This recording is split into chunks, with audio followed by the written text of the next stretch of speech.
Ya, shalom. Kembali lagi di channel saya Jeva Yosia. Nah, teman-teman gimana nih kabarnya? Pada sore kali ini kembali nih. Mungkin kalau ada yang nonton video sebelumnya udah kenal ya sama Pak Yusuf Sukmajadi atau biasanya dipanggil Pak Evan Cahyadi. Nah, di video ini kita akan bakal collab bareng lagi nih. Tapi pembahasannya akan beda teman-teman dari pembahasan berikutnya. Pembahasan kali ini cukup menarik banget buat saya pribadi, yaitu kita akan bahas soal pernikahan adat dari Tionghoa ya. Nah, sebelumnya gimana kabarnya Pak Evan? Aduh, luar biasa. Udah lama gak ketemu kita ya? Perasaan minggu kemarin kita ketemu dah. Kemarin kan di warkop ketemu. Iya. Oke, kita kalau awal sebelum minum boleh sekali ini ya. Sebelum minum sebelum makan ya. Kita ada tahu juga.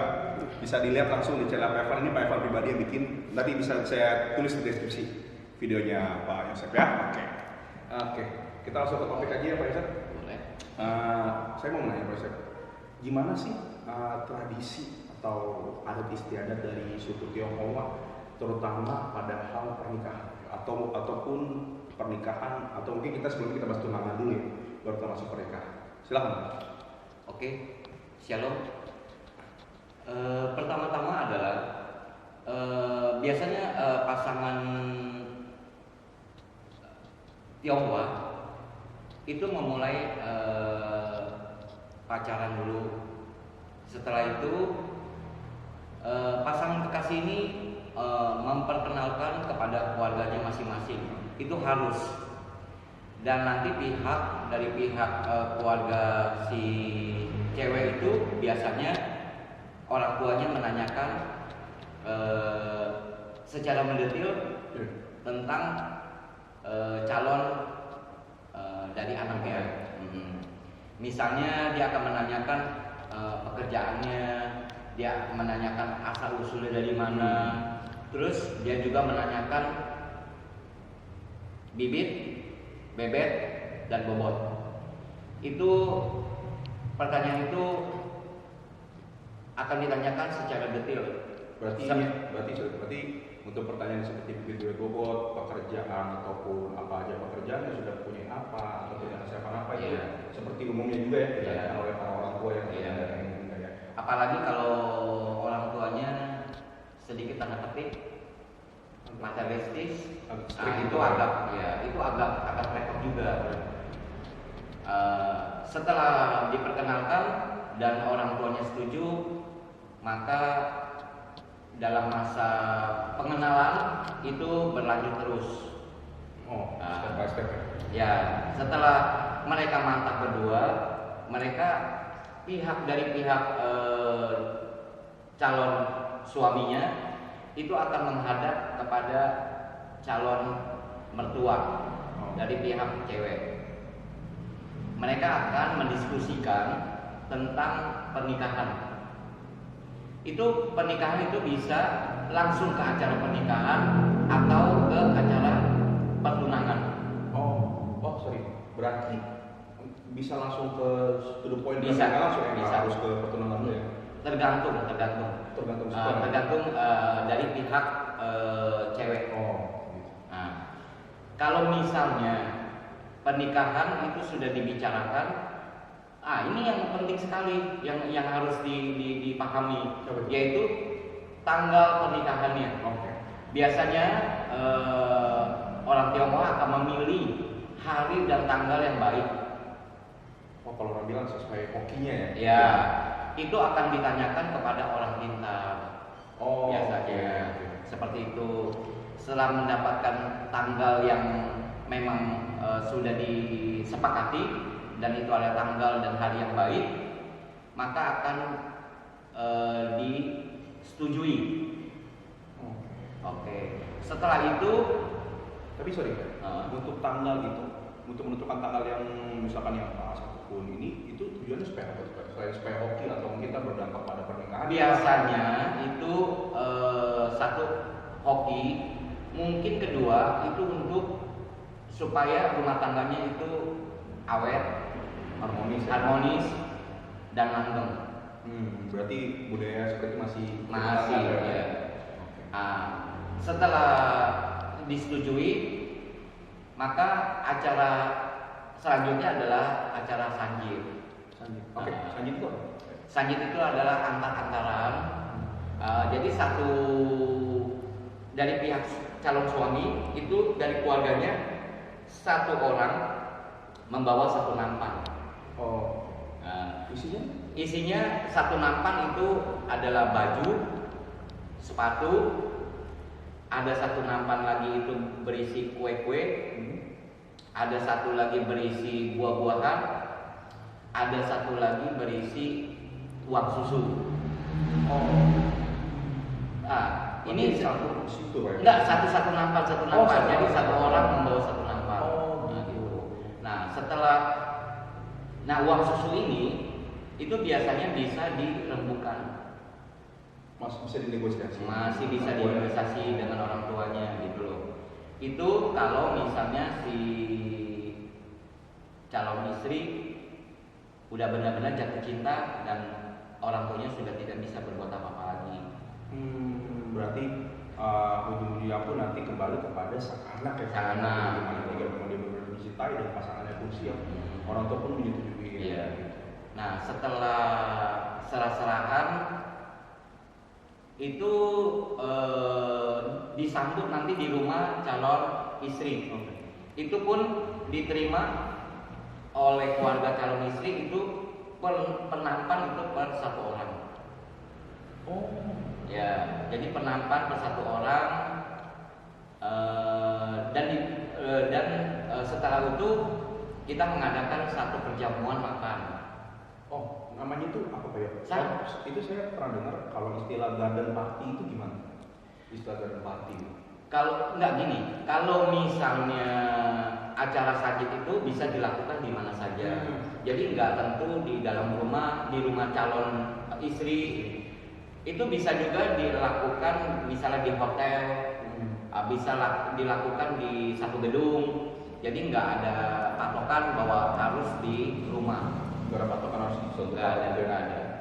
Nah, setelah serah-serahan terima itu, nah dari keluarga pihak calon istri yang menerima ampau itu biasanya dari calon suami akan memberikan ampau. Calon suami masih apa ya? Enggak, dia bukan. Jadi calon suami dan calon istri itu biasanya menyediakan ampau untuk yang diberikan kepada yang mengantar seserahan. Ya, biasa seperti itu. Dan itu ditambah dengan lilin merah. Itu sebagai lambang apa? Itu cuma tradisi aja. Tradisi aja. Nah, cuma tradisi aja. Nah, setelah serah-serahan itu. Tapi sorry, kalau untuk yang mengantar sajid itu apakah harus dari keluarga si pihak laki-laki atau bukan keluarga pihak perempuan atau mungkin orang terdekat kah atau gimana? Oh, itu bisa, itu bisa. Oh, bisa siapa saja. Bisa siapa saja. Oh, Kalau oke. misalnya kita memang kita mempunyai keluarga cuma 2 orang, 3 orang, kita bisa pakai siapa aja yang bersedia untuk mengantarkan seperti itu ya. Nah, setelah itu, setelah ada perjamuan makan, nah udah itu biasanya udah sah. Sudah sah, Udah sah. menikah ya? Atau? Udah sah bahwa dia adalah milik Oh, oke. kita gitu ya, karena udah diikat ya, udah diikat dengan sajid tersebut. Berarti tunangan sama dong ya?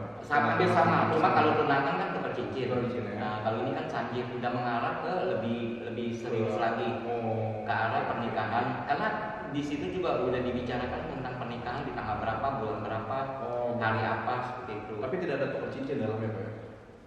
Di dalamnya itu pasti ada cincin. Oh, ada cincin. Ada cincin, cuma tidak ada tukar-tukaran cincin. Oh, oke.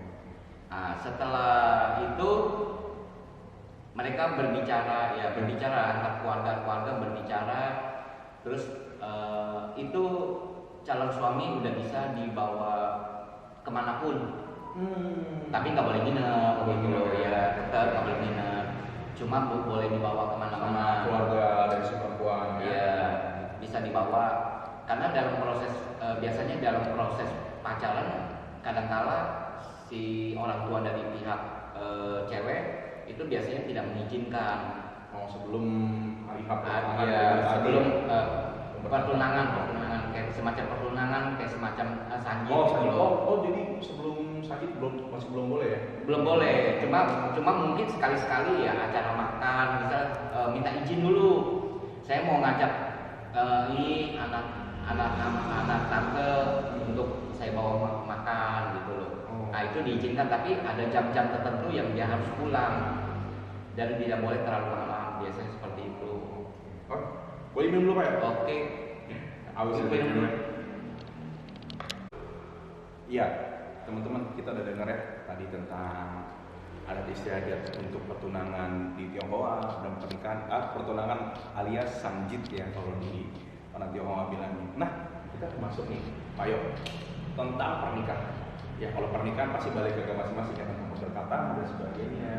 Kalau dalam konteks Kristiani kita diberkati oleh di gereja, diberkati oleh hamba Tuhan ya, pendeta atau jemaat sidang. Nah, biasanya ini Pak Yo, untuk ada tertentu ya, Pak Yo, kayak misalkan saya dari suku Batak ya. Kalau misalkan kita habis dari gereja setelah menikah, ada acara nih Pak Yo, ya kan? Setelah acara itu misalkan di gedung, kita tuh pulang kembali ke rumah, itu tuh ngumpul lagi orang rumah tuh Pak, untuk menasihati kedua pasangan ini yang baru menikah ini. Kayak misalkan memberi semangat, memberi nasihat-nasihat lagi, mungkin dari bapak tuanya, mama tuanya, tulang, pokoknya semuanya deh Pak. Jadi pasangan ini nyampe rumah masih tetap nasihatin lagi ya, belum boleh pergi berdua dulu, belum boleh honeymoon dulu ya ya, sebelum dengar nasihat ini. Nah, kalau untuk budaya Tionghoa sendiri Pak, setelah misalkan sudah diberkati di gereja dan mungkin ada acara sedikit, mungkin seperti kayak tadi yang ada party lagi atau gimana. Nah, itu mereka berdua apa mesti balik lagi ke rumah untuk dinasihatkan lagi atau kembali kepada pasangan tersebut? Oke. Ya. Setelah acara pernikahan itu biasanya kita ngomongin bicarakan soal undangan dulu ya. Undangan dulu. Jadi undangan itu akan dibahas antara calon istri dan calon suami. Jadi berapa persen untuk calon istri dan berapa persen untuk calon suami yang akan diundang. Biasa seperti itu. Biasa seperti itu. Terus ada hitungannya. Terus misalnya itu acara pemberkatan di gereja atau acara pemberkatan di wihara, itu biasanya mereka langsung berpisah dari orang tuanya. Oh, jadi setelah itu boleh langsung? Karena udah sah. Nah, ada ketentuan lagi. Setelah mereka sudah tinggal satu atap, 3 hari kemudian mereka harus pulang ke rumah orang tua si istri ini, si perempuan, dengan membawa buah-buahan. Oh, tanda apa? Itu tanda kasih aja lah, tanda kasih untuk 3 hari. Mereka sudah baru ya di situ yang membicarakan lah masalah bagaimana mereka setelah hidup berdua setelah 3 hari itu kecocokan mereka seperti apa, apakah ada masalah ya seperti itu biasanya. Jadi kayak buah ucapan syukur lah ya, pada mertua dan mungkin si istri juga ke rumah si suami. Biasa seperti itu. Dengan sama juga dengan membawa buah-buahan juga. Baik. Jadi mereka setelah menikah diberkati udah boleh langsung ini ya? Sudah keputusan dari pasangan. Iya, karena sudah sah. Karena sudah sah. Oke, baik. Berarti setelah misalkan udah setelah 3 hari itu apakah masih ada adat lagi yang harus dijalankan? Tidak ada. Setelah itu tidak ada. Benar-benar sudah sudah silakan lah. Iya. Untuk mulai hidup rumah tangga baru. Baik, terima kasih banyak nih Pak Evan atau Pak Yosef. Ya, teman-teman semua, dalam hidup ini pasti rupa aneka adat istiadat pernikahan itu pasti akan selalu ada ya. Dan di dalam Kristenan, di dalam Kristiani, seorang laki-laki dan perempuan yang telah disatukan oleh Tuhan di dalam hidup pernikahan, yang telah diberkati, yang telah mengucapkan janji setia di hadapan Tuhan Allah kepada jemaat, itu adalah janji yang sakral, pernikahan yang sakral, yang adalah ide atau inisiatif dari Allah sendiri, pernikahan. Makanya mengapa pernikahan itu bukannya pernikahan yang main-main atau untuk untuk coba-coba, apalagi untuk mencocok-cocokkan. Ada ketika ini saya cocok, kita nikah nih, nggak seperti itu. Tapi dari kesiapan kedua mempelai, kesiapan iman, mental, dan komitmen. Karena pernikahan adalah tanggung jawab kepada Tuhan. Karena pernikahan adalah suatu sarana untuk Allah sediakan untuk kita berdua, pasangan suami dan istri, untuk menggapai apa yang menjadi tujuan panggilan Allah dalam hidup pernikahan kita. Ya, makanya satu hal yang sangat sakral dalam pernikahan yang esensi adalah tidak ada kata bercerai dan tidak boleh bercerai. Satu, hingga mau memisahkan.